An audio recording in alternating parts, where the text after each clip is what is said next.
E a Comissão de Anistia julgou hoje os pedidos de anistia de filhos e netos de perseguidos políticos durante o regime militar no Brasil.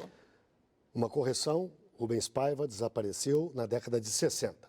A sessão da Comissão de Anistia marcou o início do trabalho de análise de requerimentos de anistia no ano em que o golpe completa 50 anos. Lutgardes conquistou hoje a anistia política. Ele é filho do intelectual Paulo Freire e foi obrigado a se mudar para o Chile para acompanhar o pai durante o exílio.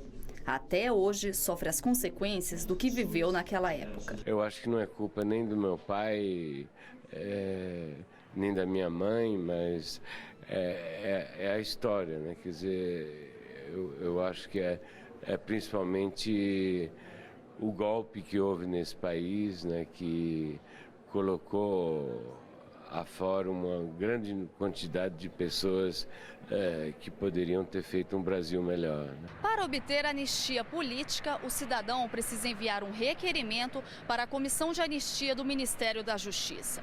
Não é preciso advogado ou qualquer outro mediador para fazer o pedido. Entre os pré-requisitos exigidos está a comprovação do sofrimento pelo qual a pessoa passou ou ainda passa.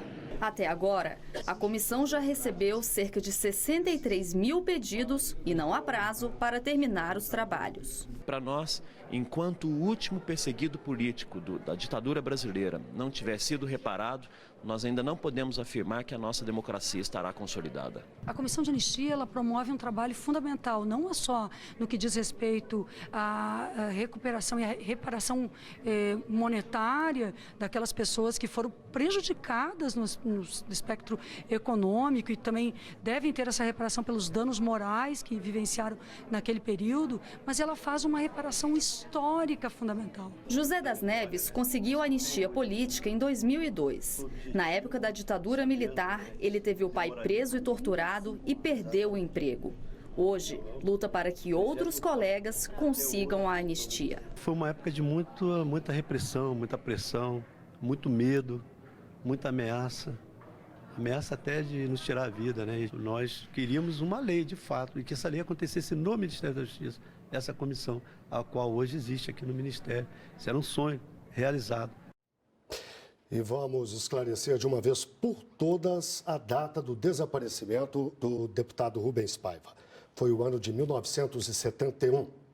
Bem, na sessão de hoje da Comissão de Anistia, 16 parentes de perseguidos políticos foram reconhecidos como anistiados políticos.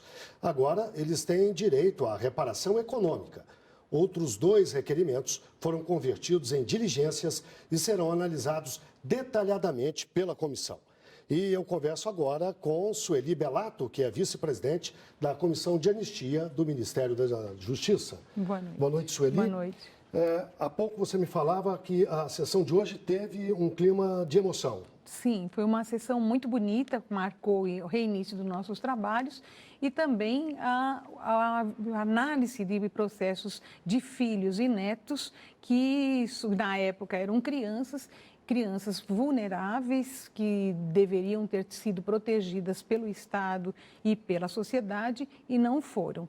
Então, hoje foi um dia de retomar essas histórias e ouvir a história de como é que as crianças da época viveram a ditadura militar. O que justifica essas pessoas receberem essa anistia e, eventualmente, reparação econômica é justamente o fato de que eram crianças, eram desprotegidas e foram colocadas em situação... E tiveram que ir para o exílio, viveram no exílio, alguns nasceram no exílio, inclusive nasceram no exílio, impedidas da convivência com seus parentes, com seus avós, com a cultura, com a língua brasileira, portuguesa. Então, toda essa questão marca, como disseram alguns requerentes, não um período do exílio que está estabelecido ainda no período da ditadura, mas isso é uma marca que leva para toda a vida. A gente viu na reportagem a frase: enquanto o Estado brasileiro não reparar todas as injustiças cometidas, a gente não pode dizer que está numa democracia plena. Quando é que nós vamos atingir esse objetivo? Existe um tripé. Na verdade, não vão sozinhos, né? Nós precisamos da reparação. A reparação é uma forma de reconhecer o erro praticado pelo Estado brasileiro. importante, é fundamental a verdade, que venha a verdade do que aconteceu. Não foi um período curto, não foi um período de menos importância ou de menos impacto que outros países que têm números considerados muito altos, né? 100 mil na Argentina, 30 mil no Chile. Nós ainda não temos certeza do número dos atingidos no Brasil. Por algum tempo se convencionou que era um número muito baixo. Hoje, com a Comissão da Anistia, com as comissões que também apuram a verdade nas comissões regionais, na Comissão Nacional da Verdade, se sabe que é um número muito maior. E se nós temos ainda uma informação... essa história de dita branda não é uma existe, falácia. É uma falácia, e principalmente na área rural, que tinha menos informação e que nós tínhamos menos contato com o mundo rural, esse ainda se encontra numa situação de caixa preta. Falta muitas informações, falta verdade para que nós alcancemos a justiça e com esse tripé possamos celebrar a reconciliação do povo brasileiro. E como é que vocês da comissão lidam com aquela proposta de se rever a lei da anistia no Brasil? Então, ela é um pedido da sociedade, a sociedade clama por essa revisão. Por quê? Porque existe um discurso, que é um discurso falso, que na época também os torturadores foram anistiados. Nós sabemos que o Brasil já era signatário de leis e tratados internacionais e que a tortura nunca foi admitida em nenhuma legislação. Então, se eles praticaram crimes comuns, crimes de tortura, desaparecimentos, sequestros, estupros, eles devem responder por esses crimes que não são crimes políticos. É diferente da situação daqueles que, com legitimidade, resistiram ao golpe militar e se colocaram a favor da democracia, a favor de um presidente legitimamente eleito e deposto ilegitimamente. Agora, a gente percebe que, por enquanto, essa é uma demanda apresentada por perseguidos da época, por pessoas que lidam com os direitos humanos, mas ainda não se tornou, de fato, uma demanda da sociedade e nem do governo, até onde eu posso perceber. Nós temos uma importante entidade que tem sido o baluarte dessa luta, que é a Ordem dos Advogados do Brasil.